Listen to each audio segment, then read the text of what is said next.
Let us now put our palms together to invite Ajahn Brahmali to conduct the Sutta classes. Over to you, Ajahn. Okay. Thank you so much, Bobby, for that your kind invitation and for being there. And it's nice to be with you again at the BGF. It has been a bit difficult because of the pandemic recently, and I was really hoping this year to be able to come in person, because in many ways it's nicer to be there in person and to be able to see you all, because you have, I think the contact you have when you are face to face is often more powerful and more effective and more inspiring than being so far away. But there are some advantages with Zoom as well. One of the great things with Zoom is that you can have lots of people coming. You're not limited to space, which is a wonderful thing here. But anyway, it's very nice to be able to be with you again and to be able to do some more Dhamma teachings, because it is inspiring for everyone. And one of the main reasons I like to do these things is because I also feel inspired by these teachings. So in the sense, it is a privilege to be able to teach and to be able to take part in these things, because I think everyone benefits, and not least the speaker also benefits a lot. So hopefully it will be a marvelous and a fruitful Sutta retreat. We'll see how things go as we go along here. And the idea with these Sutta retreats is always to go back to the word of the Buddha, go back to what the Buddha himself taught, and looking at this from a variety of different angles. One of the things that always strikes me when I look at the Buddhist world is how much contradiction there is in teachings, and how often there is disagreements about what the Dhamma is really about. And you have all the various schools of Buddhism, all the various meditation schools that come out of places like Myanmar. You have the Mahayana Buddhism, of course, and all of these things. And in the end, if you want to have a clarity about what Buddhism really is about, the only way to get that clarity is to go back to the word of the Buddha. It's the only thing that we all have in common. So for this reason, I always like to do that, because I think this is the standard by which all the rest of Buddhism should be measured. It should be measured against the early suttas. So if you understand the suttas, then you have a foundation for also knowing how to do the practice, instead of just listening to contemporary teachers. So that is why I like to do this, and it is kind of surprising, because even in an area, this particular meditation, this particular retreat is going to be focused on how the Buddha teaches meditation. And you might be surprised to hear that many of the ways that meditation is taught in the contemporary world, various places, is often not quite aligned with the sutta. Sometimes it is going a little bit in a different direction. And because of that, when we come back to the suttas, we can kind of iron out some of the problems with the way meditation is understood. And by doing that, we can improve our own practice, of course, because the whole point of this at the end of the day is how it leads to a practical application. It's about, how we're going to live our life as Buddhists, how we're going to improve in our meditation practice. That is ultimately the purpose of this. It is not just to have some kind of theoretical understanding, but it's actually real. This is real life. This is about how we do the Buddhist practice. So it matters. It matters that we get it right. It is so common in the Buddhist world, wherever you go, that people do meditation practice sometimes for years, and sometimes they don't make any progress. And the reason why that is the case, there's two reasons. One is that they don't fully understand how you are supposed to practice. They don't really grasp some of the fundamental ideas of Buddhist meditation. This is one reason. And another reason is that when they do understand them, they don't apply themselves quite in the right way. These are the two issues. So by clarifying how we're supposed to do this and then applying this in the right way, there's almost guaranteed that you're going to make progress in your meditation. And even if you don't make progress in your meditation, you will make progress in your life. Yeah, your life is going to become better. You're going to become a more contented and more happy person. So either way, it's going to be a win-win situation. So this is just a little bit of the background to these kind of retreats. And every day we're going to start out with some meditation practice, just to make sure that we are ready for the Dhamma teachings, to kind of calm down, and also to ensure that we do the practical side. We don't just get too caught up with the theory, we actually do some practical application as well. And then there is, like Bobby said, there's going to be a 5-minute break between every 45 minutes. There's going to be a 5-minute break, and you can use that as you like. But if you don't have anything in particular that you need to do, just sit back and do some meditation for 5 minutes every 45 minutes. Because if you do a little bit of meditation for, every now and again, you allow the teachings to sink in. You gain a bit of clarity of mind again, and this kind of helps you to sustain. It's quite a long day, starting at 8 a.m. and then going till almost 6 p.m. It's a long day. So we need a bit of breaks in between to be able to sustain all of this. So this is kind of the idea behind this here. So just to start out, I thought I would just say a very few words about meditation practice. I'm not going to go long, maybe 5 or 10 minutes, just very, very brief before we actually do some meditation. So just to come back to some of the very basic ideas, this is largely going to be a sutta retreat, so meditation will not be the main focus, but still it is good to kind of at least get something out of the meditation. And there's 2 main principles of meditation that I want to focus on. And these are principles that we're going to see later on as we go through the suttas. I'm going to point it out to you as we go through the Anapanasati Sutta, as we go through the Satipatthana Sutta, what these principles, how they are found in the suttas. The idea is to bring everything back to the suttas. And these 2 things that are like the main guidelines or the main ways of knowing that your meditation is going well, heading in the right direction, 2 main aspects of meditation practice, how we should experience meditation. On the one hand is the degree of peace that you have in your meditation, and the other hand is a degree of happiness or well-being or contentment or satisfaction that you have. And both of these should increase and should improve as you do your meditation practice. You should be experiencing more and more well-being. You should be experiencing deeper states of peace. That's the whole purpose of meditation. So you measure your meditation by these things. And even if you are just reducing your suffering a little bit, you're feeling a bit more at ease and a bit more relaxed, that is already kind of the idea of heading. You're already heading in the right direction, because that is just another way of thinking about happiness. Reduction in suffering means more happiness. More happiness means a reduction in suffering. So these things go together. So to be able to do this, to be able to find that peace and ease of meditation, first of all, to start with the peaceful side of meditation. Peace happens when the world around us fades away. You have in the Eightfold Path, you have the second factor of the Noble Eightfold Path is the Samma Sankappa, right intention. And the first one of right, there's 3 kinds of right intention. The first one is the Nekamma Sankappa, the intention to renounce. And the intention to renounce in meditation just means that you let go of the world a little bit. It's like you allow the world to fade away. And when you allow the world to fade away, that is where you become peaceful. Because allowing the world to fade away is the opposite of craving. It's allowing things to become peaceful in your life. And the way to allow the world to fade away is just by relaxing, by enjoying what you're doing, by sitting back, not by doing your meditation, but allowing the meditation to happen.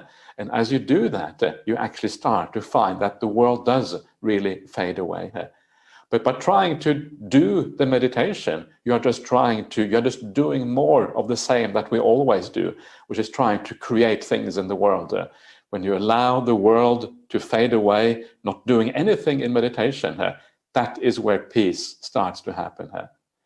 And it can be very useful to have some ideas of how to do this, because the idea of just being still and not doing anything is very counter to what we are like as human beings. Human beings, we like to do things, we like to create, we like to get involved in the world.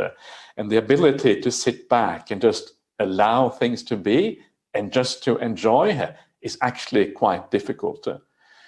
So one way of thinking of that is to think of yourself, this is kind of just a simile that I use for how to be able to relax. And a way of thinking about this is to think about what you do when you come home from work. You had a long day's work and you're really tired or been doing something. What do you do when you are really tired? When you have worked really hard, your mind is exhausted.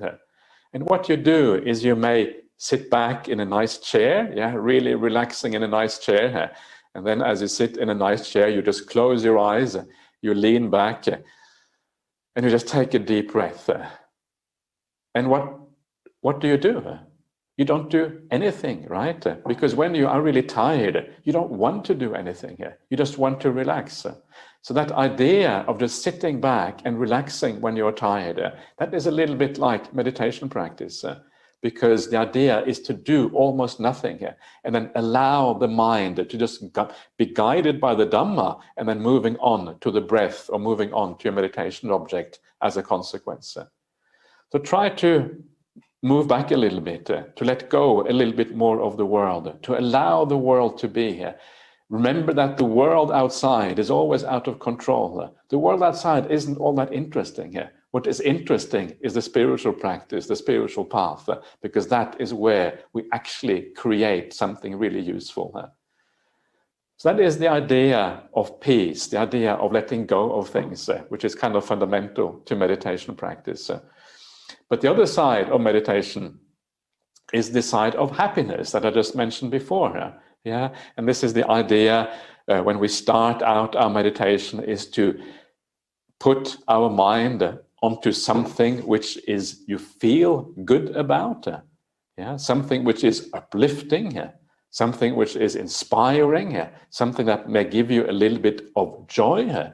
At the very least, you have to let go of any kind of negative feelings that you have as you start out your meditation practice. So this is then the second aspect.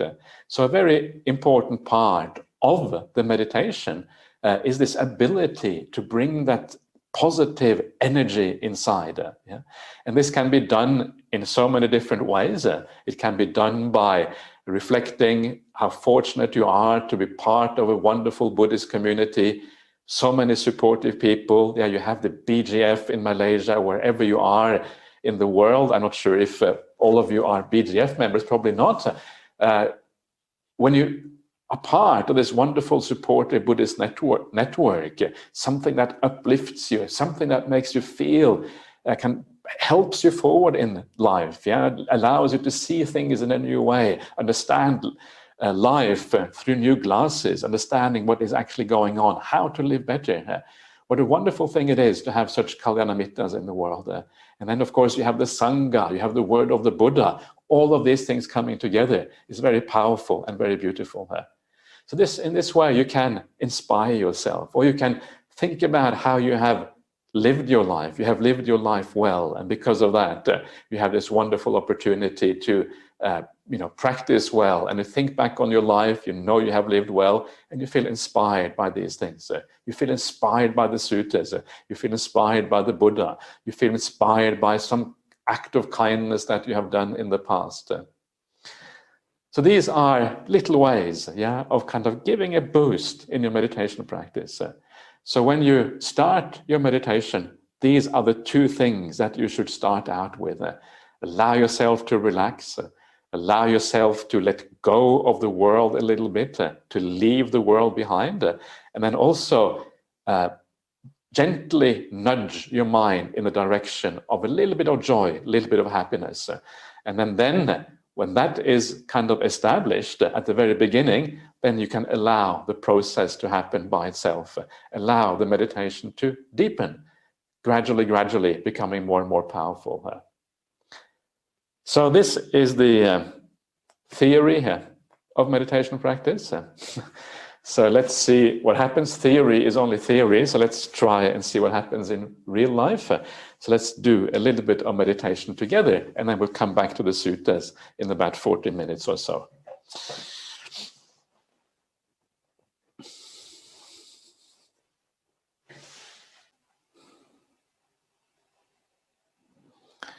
And as you allow the meditation to progress by itself, make sure that you are patient.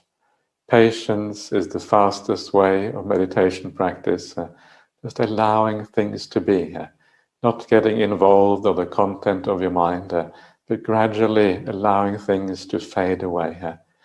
And it's very important here to enjoy the peace and to notice how much more beautiful the peace is than the world outside, how noisy the world outside is, how it tends to disturb you.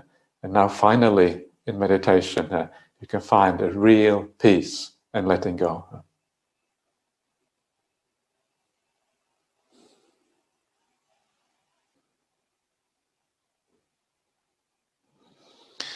Okay, everyone, that's the end of the meditation for now.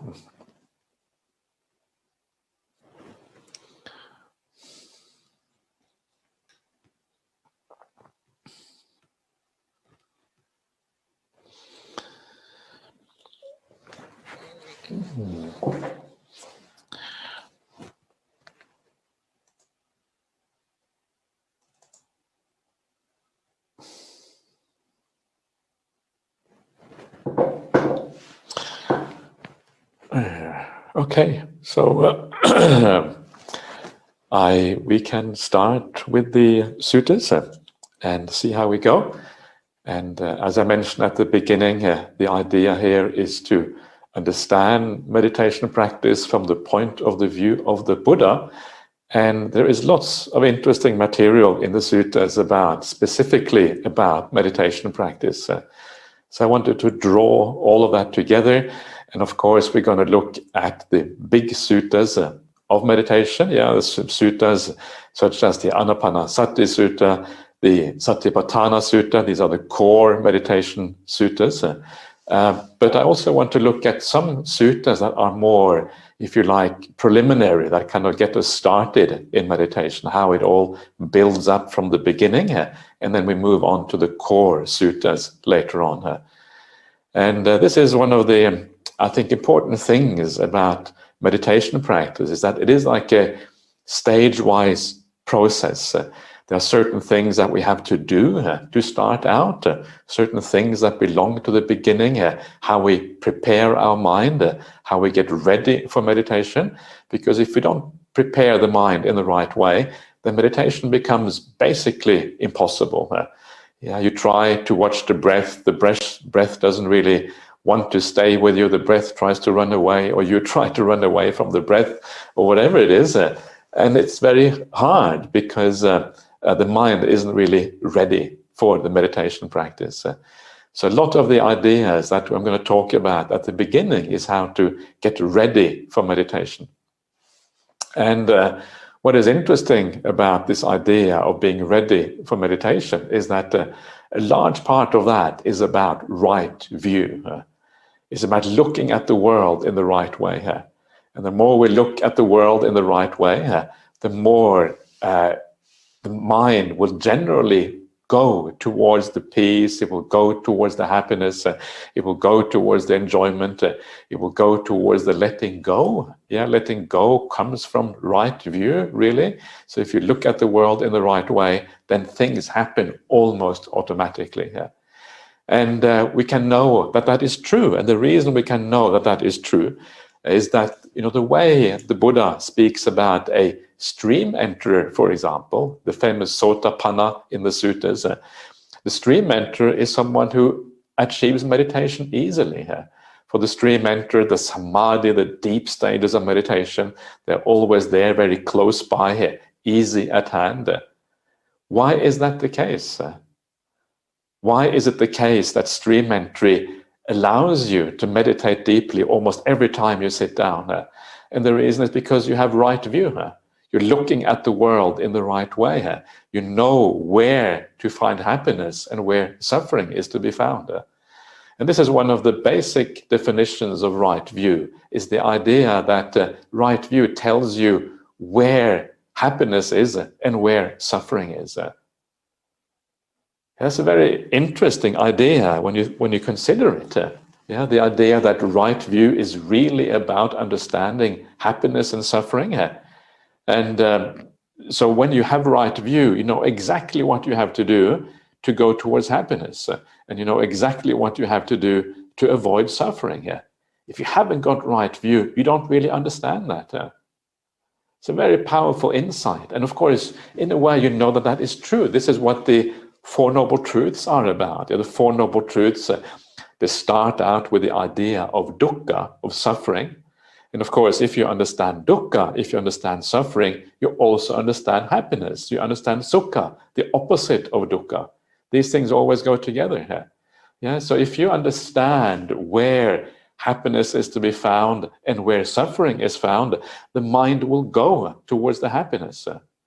Yeah? So the idea here is, if you understand that the world outside is not that interesting, if you understand that the world of the five senses is inherently problematic, there's too many wars, there's too many problems in that world, there's too much climate change, there's too many pandemics, there's too many natural disasters, there's too many refugee crises happening around the world. That world is always kind of problematic. And when you start to understand that in a deep way, it's like you withdraw your attention from that world, and you understand that the world within, that is where you can find the real happiness instead. So by understanding happiness and suffering, this very fundamental idea, this fundamental aspect of right view, actually the mind is guided by itself. The mind automatically goes towards the happiness and avoids the suffering. So right view is foundational for meditation practice. The more powerful your right view is, the easier meditation is going to be for you. So right view is always a very good place to start. So some of the suttas we're going to have a look at now are in large part about this idea of right view, how to think about the world in the right way. And then when we think about the world in the right way, and we combine that with the ethics, the kindness in our life, the sila in our life, these two things together are extraordinarily powerful, sila and right view. And when you put sila and right view together, what happens is meditation. Meditation is the outcome of sila and right view. And that is why the stream enterer can meditate so easily, because they have sila and they have right view. Both of these things are perfected in the stream enterer. And because they are perfected, the stream enterer, poof, goes into meditation. Close the eyes and just needs to relax a little bit. Even the stream enterer need to relax a little bit. They may be tired. They may be nodding even in the beginning. But then soon enough, the energy comes back. And then when the energy comes back, then meditation happens. And I've always been interested. I'm very kind of close to Ajahn Brahm in many ways, because we live in the same monastery, we sit next to each other. And these days, Ajahn Brahm sometimes talks about the default of the mind. The default is like the automatic place where you go. It's like when you have like a default in a computer program, it is the automatic settings that kind of come with the computer program. You go back to the default, you go back to the standard settings, if you like.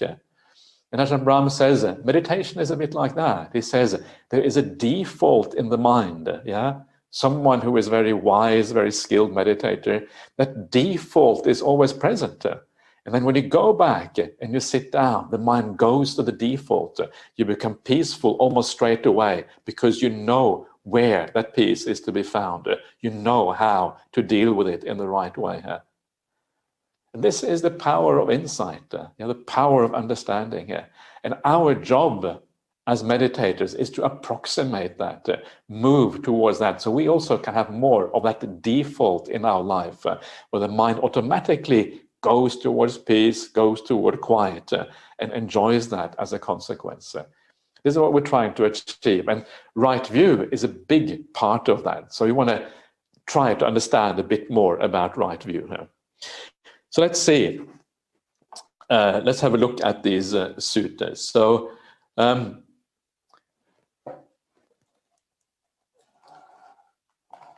So how do we do with the suttas, Bobby? Do you want to show them on the screen, or how's it gonna work? Ajahn, Brother Lai will be sharing screen. So you go ahead with the suttas and he will follow you. He will be going through this. Okay, so we can start. Let's have a look now at the first sutta then, which is called One Fine Night. So starting, that's great. So this is the beginning of this, and you can take it up to the beginning of the sutta, Lai, and we will just take everything, stage all the bits and pieces.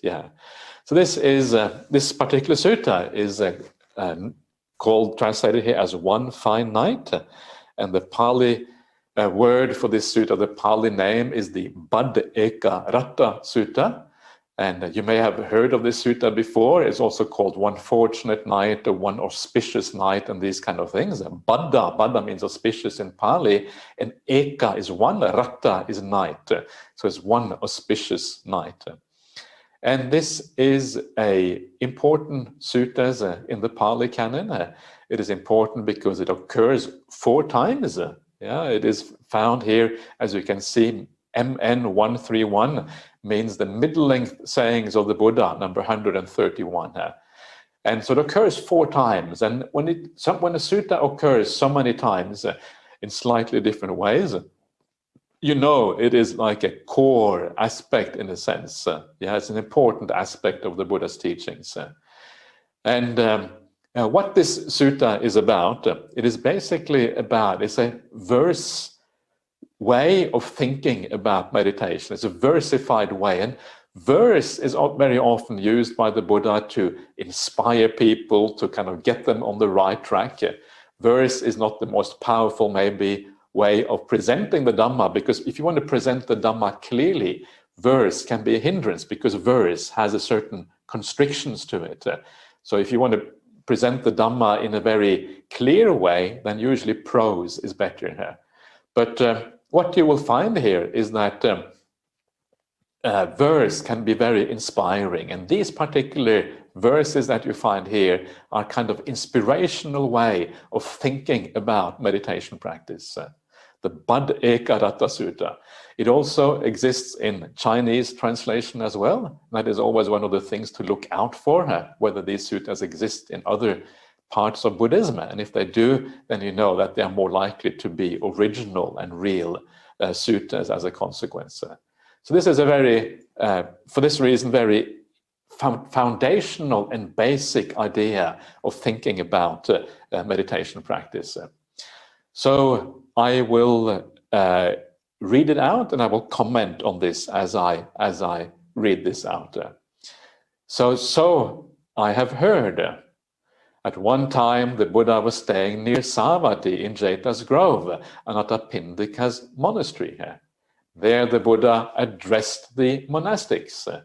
Monastics, Venerable Sir, they replied, the Buddha said this. So here we have the Buddha, again, as always, the suttas begin with, thus have I heard. And this reminds us that this is an oral tradition. This has been passed down through generations, and this has been orally delivered from one generation to the next one. And here you find, as you very often do, you find the Buddha staying at Savatthi, Savatthi being the great capital of the Kosalan kingdom. The empire was a very large country in northern India at that time. And because Savatthi was the capital, it was also the place where they had one of the largest Buddhist monasteries in ancient India.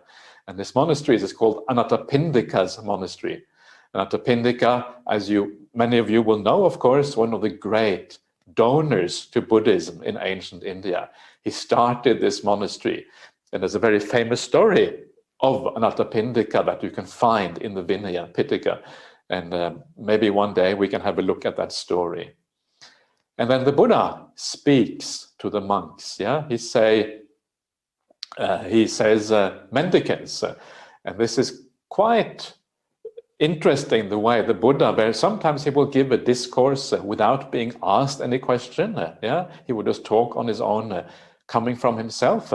And this is what he is doing here. And then he says, I shall teach you the passage for recitation and the analysis of one fine night. Listen, pay close attention, I will speak. And this is the way the Buddha often starts off when he says that he's going to give a teaching. Yeah, he says, listen, pay close attention, I will speak.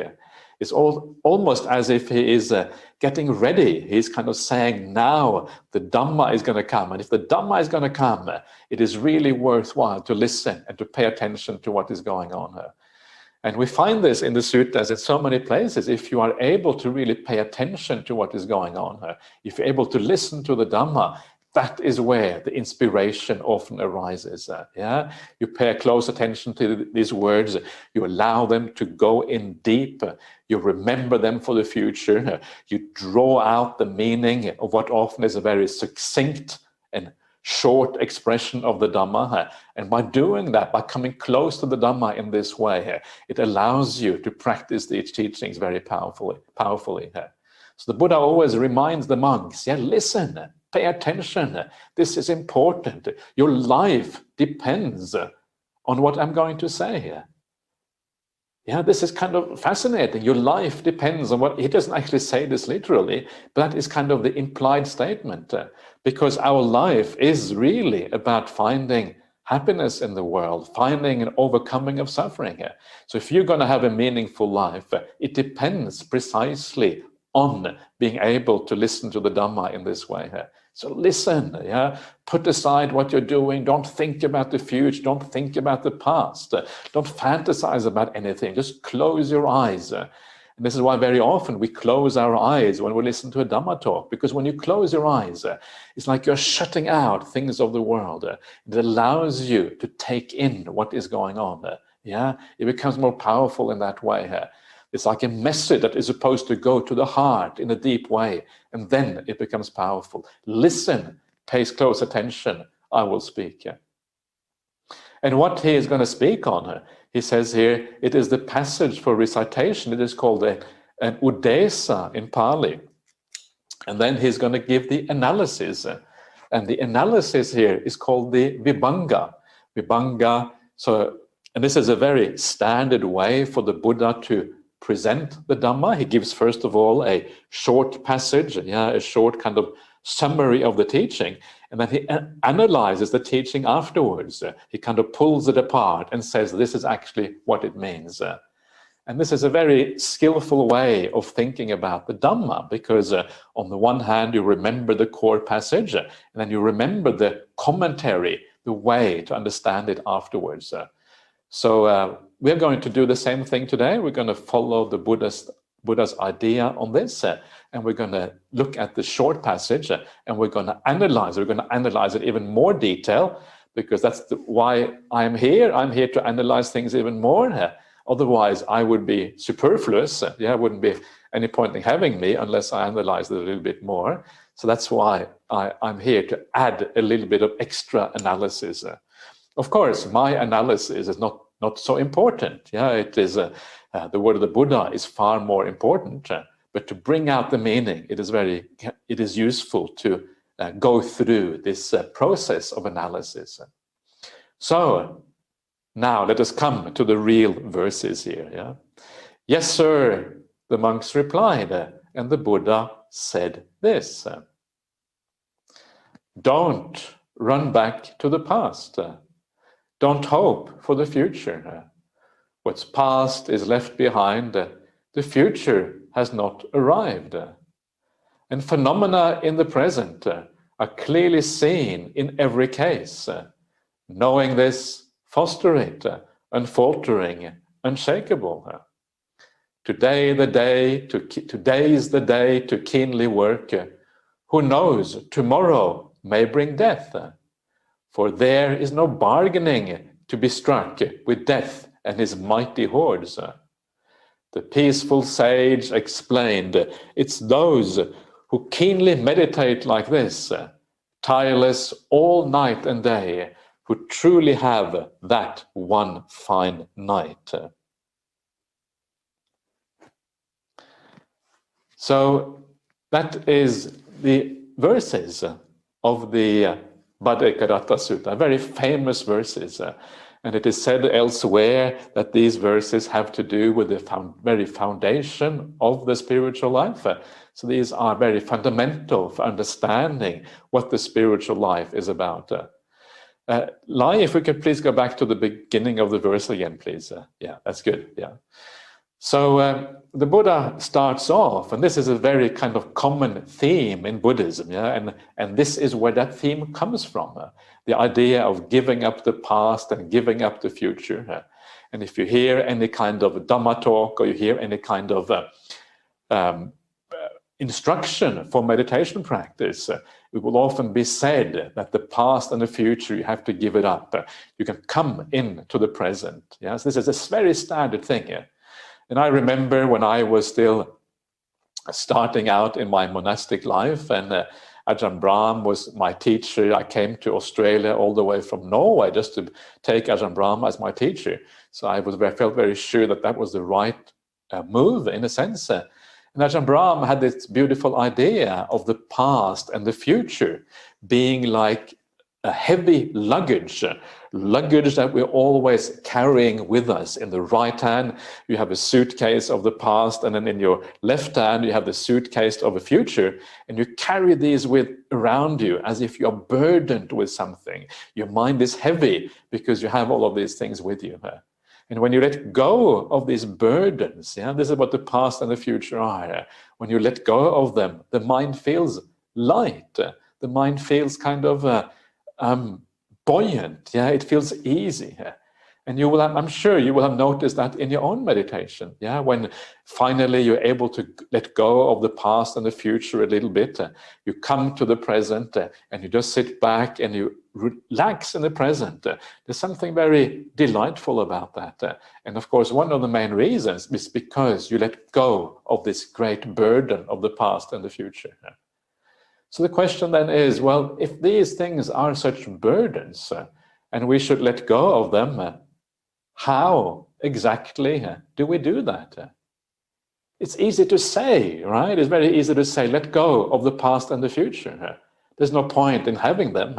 And then you close your eyes, and then the past and the future are there. You can't let go of them.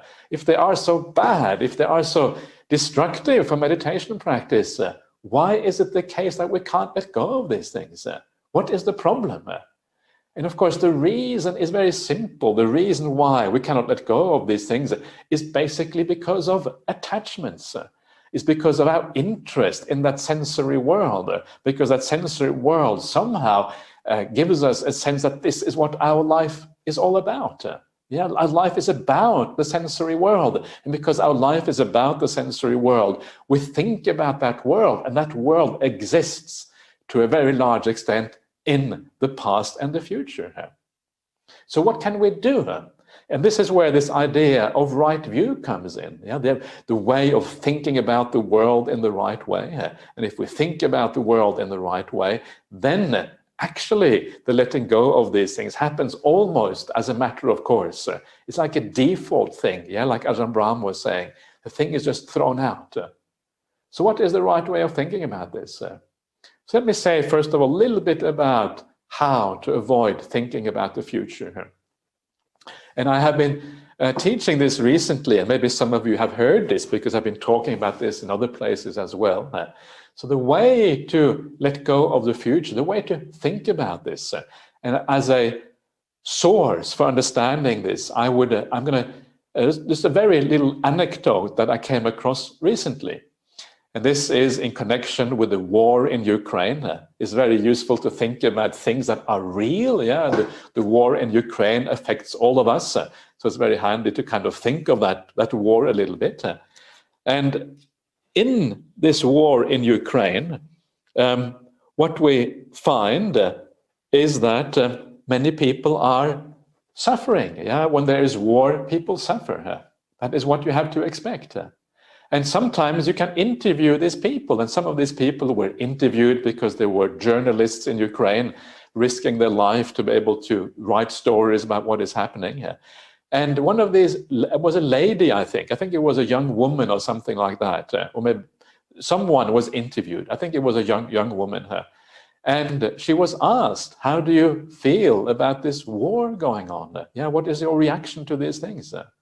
And she was very distraught. She was very upset about this war going on in her country. And she was saying, they are destroying my future. My future is being destroyed.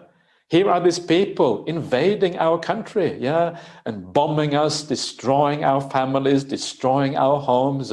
Her house had been demolished by some kind of explosion or something.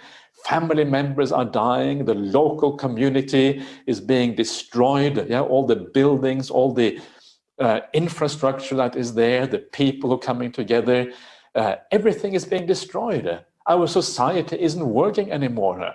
What's going to happen to me? My future is being destroyed. And the interesting thing is you can see why she is saying that. Yeah, you can understand why. It's a natural reaction. Yeah, my future is being destroyed. You cannot see any way out of this anymore. What is the way out when everything around you is crumbling and people are dying? It's very difficult to deal with. So you can understand what she is talking about. But the interesting thing is that from a Buddhist point of view, she is actually wrong. Her future is not being destroyed because the problem is that she is misunderstanding where to actually find the future. The future is not found in the world around us. This is not really how we build our future. Yeah, usually, very often, unfortunately, we think that our future is about where the world is heading. Are we able to solve the problems in the world? Are we able to have less wars and less problems, less pandemics, less climate change? Are we able to have more happiness and joy by having a better food supply, getting more sensory pleasures in our life?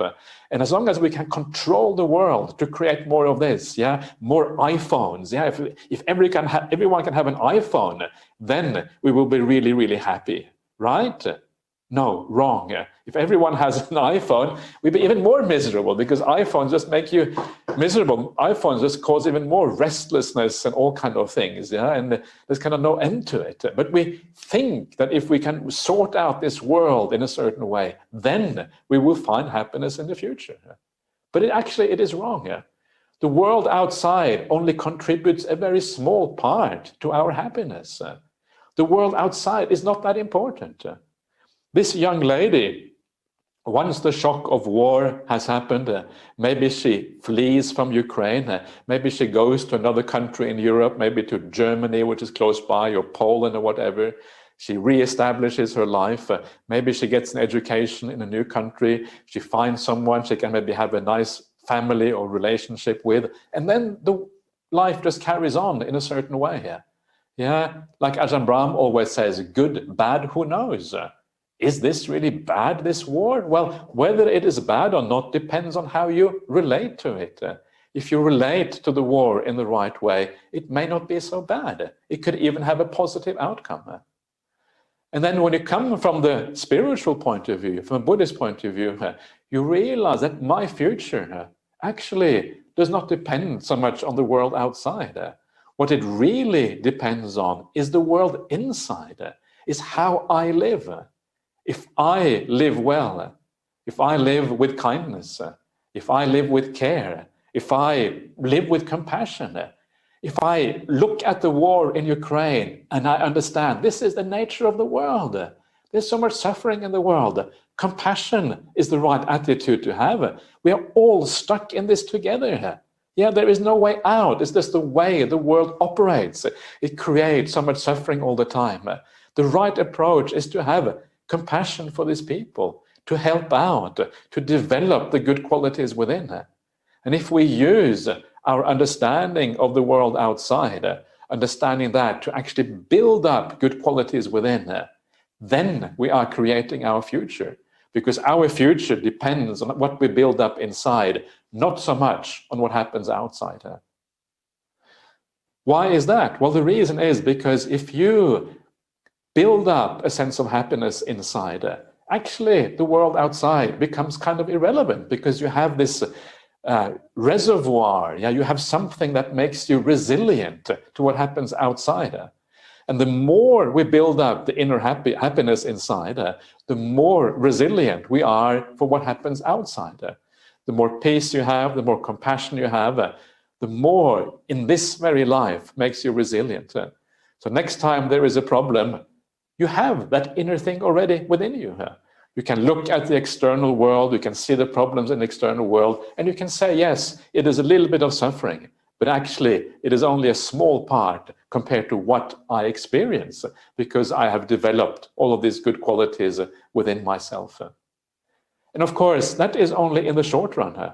But in the long run, when it comes to the idea of rebirth, then those qualities are even more important. Yeah, that is when really the payoff for living well is so enormous. And then you can say, all of those wars and those problems I had in my life, actually they are small compared to the outcome, the payback I get from living well and living in the right way. In the long run, what really makes my future is how I live now. And when you understand this, and when you think like this in your meditation practice, it is extraordinarily powerful, because it means that you know that it is what I do now in my meditation. If I close my eyes, if I become peaceful, if I have a state of metta in my meditation, that is where I build my future. Because these good qualities are what create the future in return, both in this life, but even more so in future lives. But all the world outside, that world which I love to think about, actually, that is not really important at all. That is only going to have a very slight significance for what my life is like in the future. And once you get this right, once you start to understand what creates the future, what makes your life really worthwhile and creates happiness, once you get that, it becomes very easy to let go of the world outside and focus on the qualities within, because this is where the future is made. So this is the idea of right view. This is the idea of thinking in the right way, understanding that the future comes not from the external world, but it comes from what we're doing right now. And then you let go of the world. Then you focus on the meditation.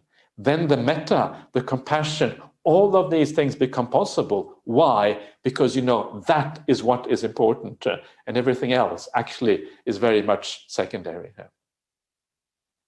So I'm going to continue where we left off.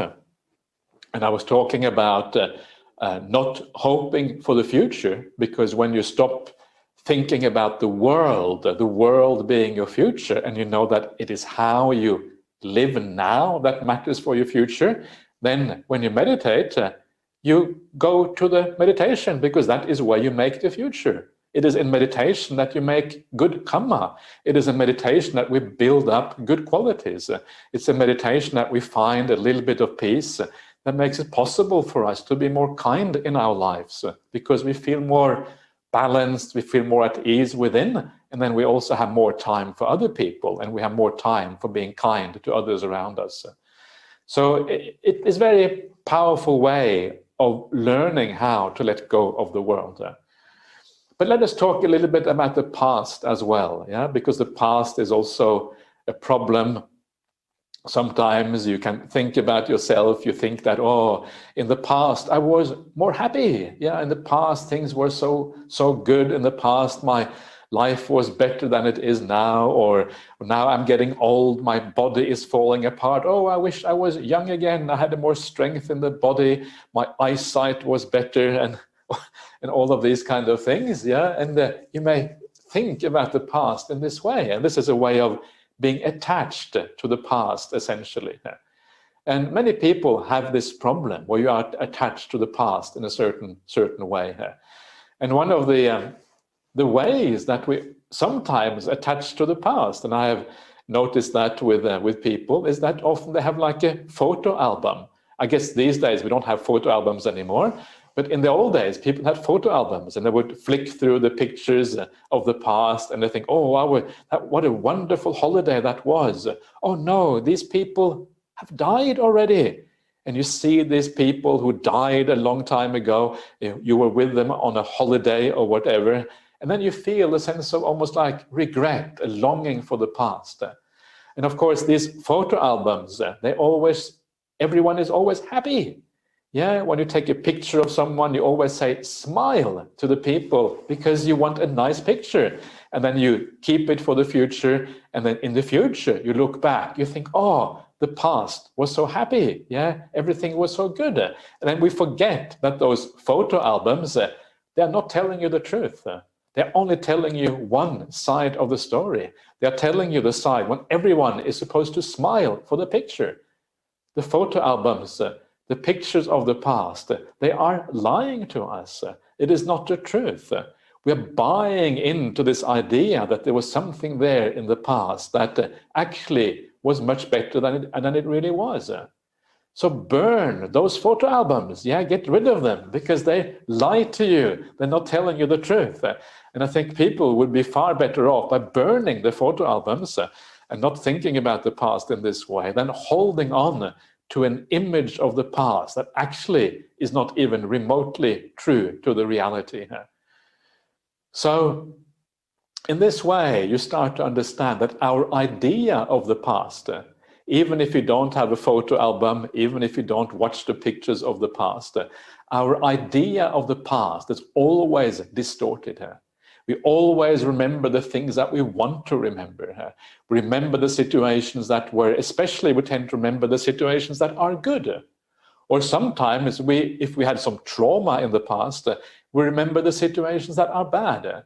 But we tend to focus on certain extremes of our experience, and we know it is not really realistic. Yeah, so we need to let go of the past. It is finished. It is over. We don't really know anymore what it was like. The past is just a faint recollection in our mind. It's a memory, and that memory cannot really be trusted. So one of the ways of dealing with the past and also dealing with the future and also dealing with the present is to overcome attachment a little bit more, because all of these things are really just attachments in one way or another. We're attached to the past, we hold on to those things, or we are attached to the future because we have some idea of what the future is going to be like, or we have attachments right now in the present. We're holding on to whatever it is that we're holding on to right now in the present. Yeah, so everywhere across the board, attachment is a big problem. So when we let go of attachments in our life, what exactly is it that we are doing? Well, what we are doing is the second factor of the Noble Eightfold Path. This is what Nekama Sankappa is about. Nekappa means to relinquish. Yeah, it means to let go of things. Yeah, Nekama is the opposite of the sensory existence, holding on to things in the world. So by having the intention of Nekama, the intention of renunciation, which is like giving up, that is what non-attachment is about.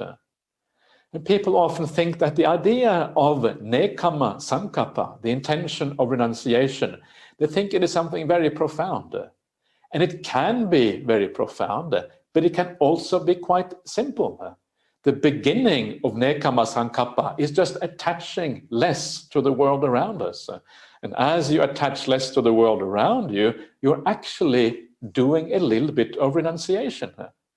Yeah, so that's really all you have to do, learning how to attach a little bit less. And as you do that, then this is the beginning of renouncing things of the world. So how can we think about the world in such a way that we can do less attachment? Yeah, sometimes you can hear Buddhists say that, oh, I must not be so attached because attachment is against the Buddhist idea. Good Buddhists are not really attached. But as with so many things on the Buddhist path, we need to have a method.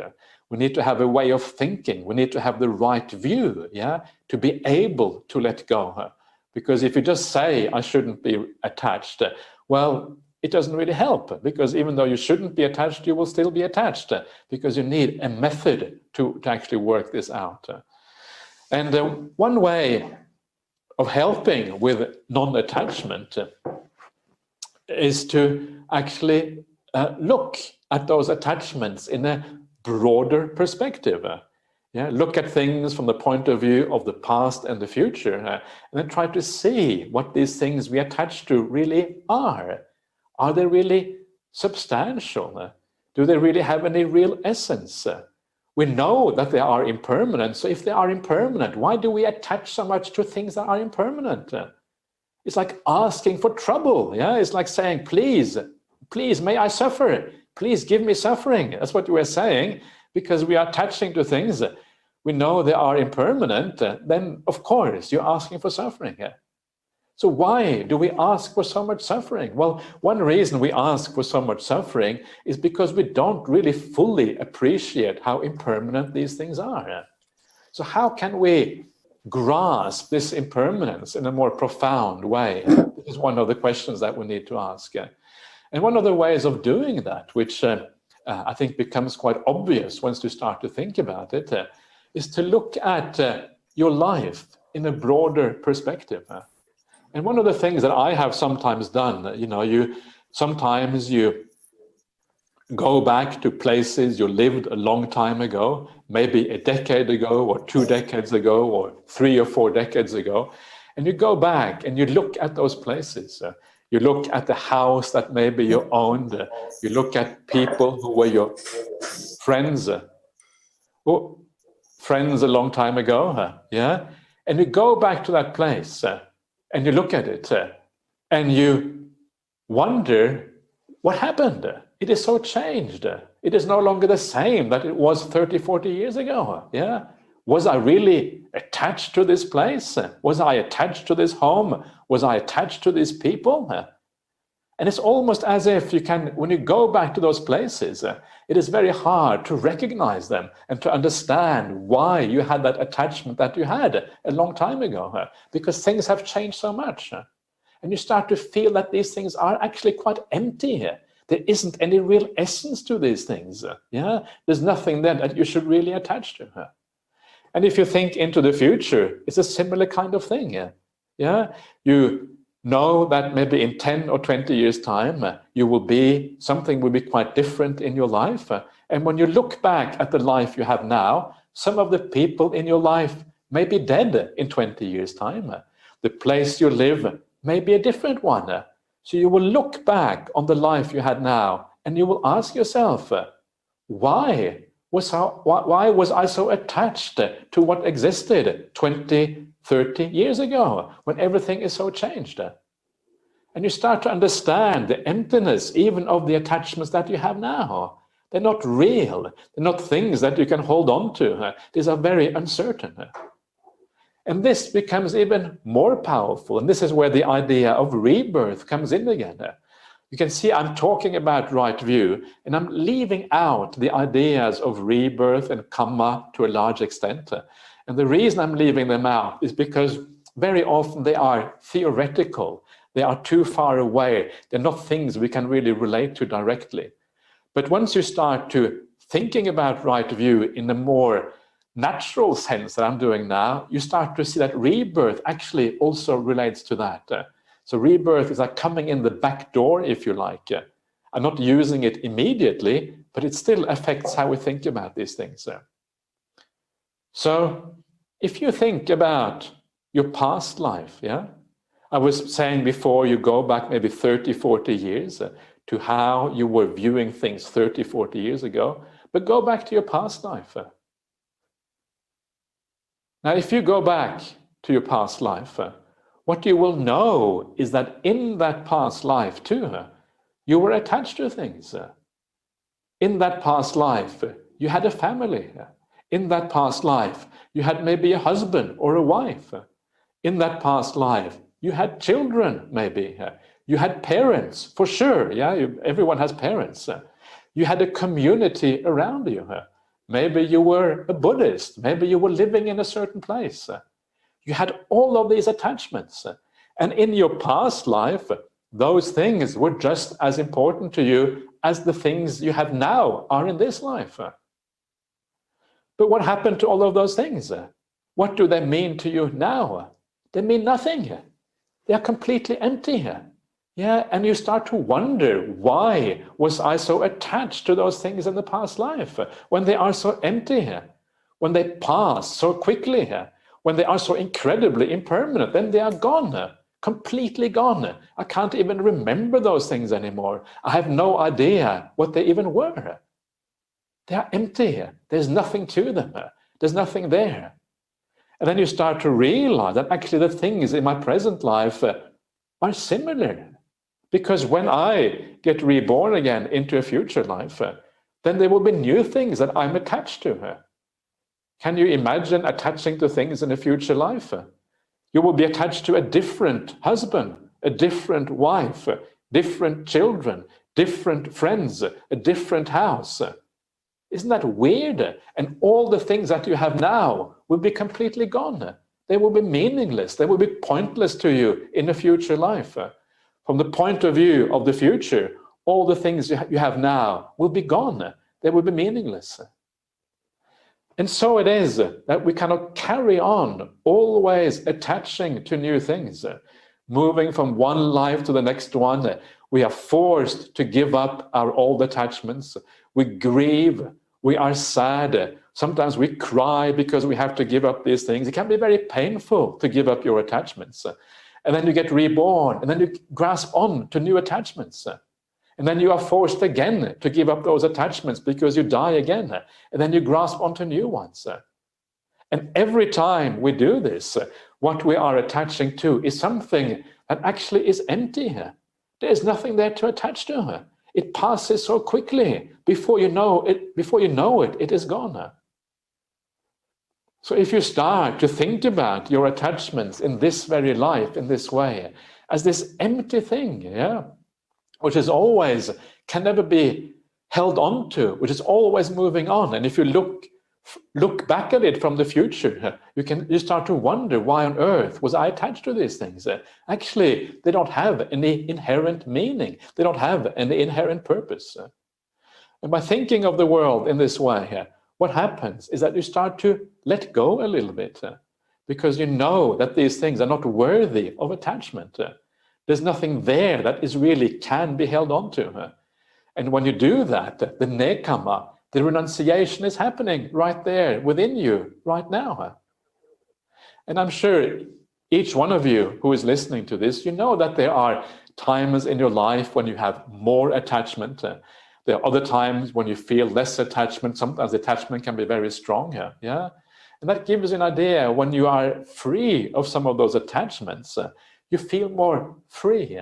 You feel more independent. You feel more your own agent in the world.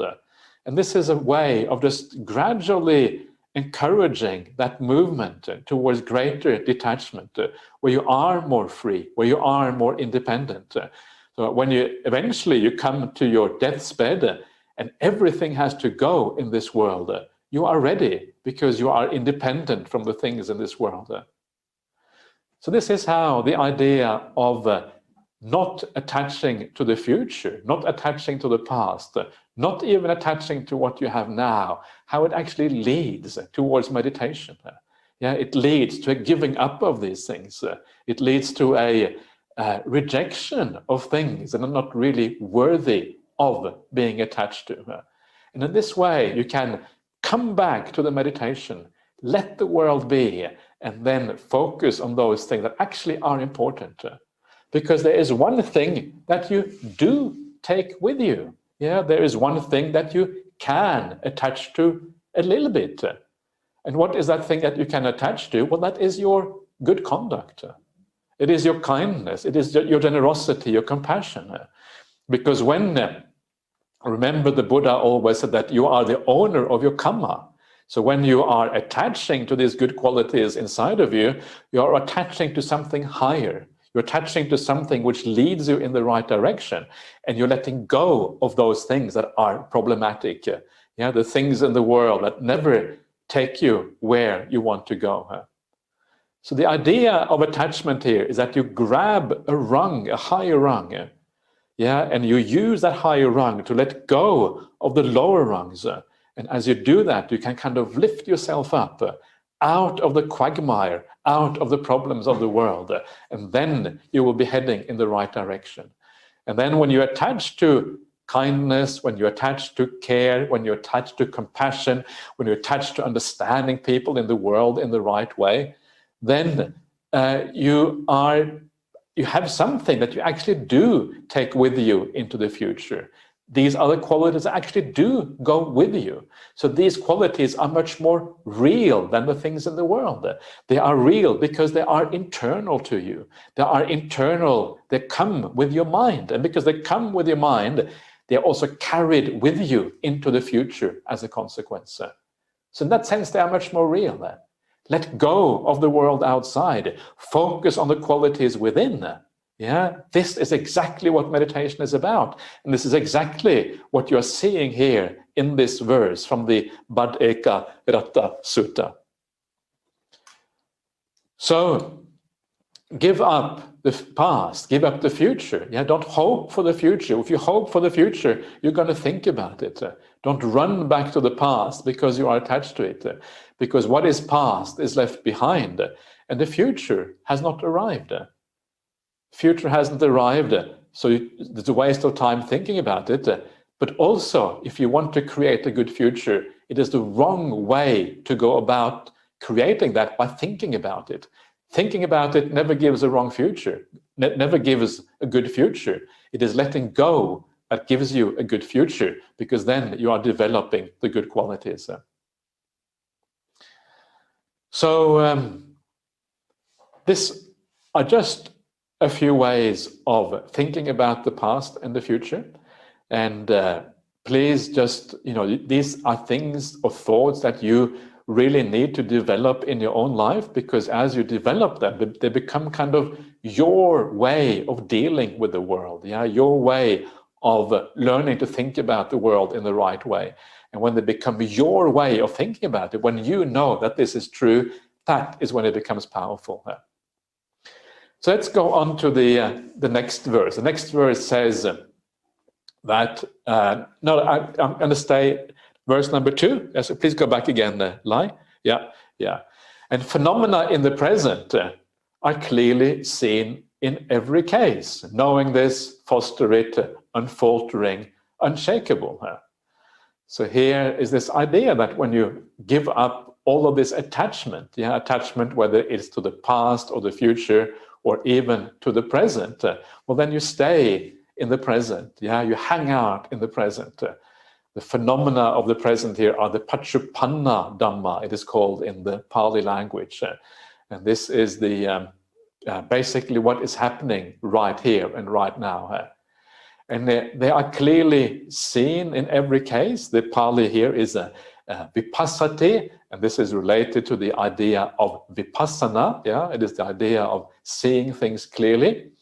And when we talk about seeing things clearly, which I think is a very good translation of vipassana, by the way, sometimes we call it insight, but I think insight is too elevated. It is often more basic than that. It's just the ability to see the world in the right way. So to do that, initially, there's many levels to seeing things in the right way. So first of all, when you give up the past and the future, some of the things that you see in the present are the problems. Yeah, you start to see the hindrances, you start to see the attachments that you have, you start to see the things that block you from being peaceful, you start to see the flaws in your conduct, perhaps your sila, and all of these things. So giving up the past and the future is just a very preliminary way of being able to be in the present. Yeah. So a very simple way of understanding the seeing things clearly in the present. It begins with understanding your own situation. Don't make these things too complicated. Don't make them too hard to fathom, yeah, to like call it vipassana meditation and you want to have insight into the three characteristics. I will talk about this later also, but remember the easy stages of this, the preliminary stages of these things. The preliminary stages of these things are just understanding some very simple things about what is happening inside of you. Do I get angry very easily? And if I do get angry, who is it that I get angry with? Where are these problems? Do I have strong desires anywhere? Well, if I have strong desires, well, how can I give up these things? What do I desire anyway? Does it make any sense, these kind of desires? And as you learn to see the world in the way I was suggesting before, you give up some of those desires because you see they're actually useless. It does not really get me anywhere. Yeah. And then there is the attachments in your life. You start to see those clearly as well, as I was saying before. So this is really often the initial part.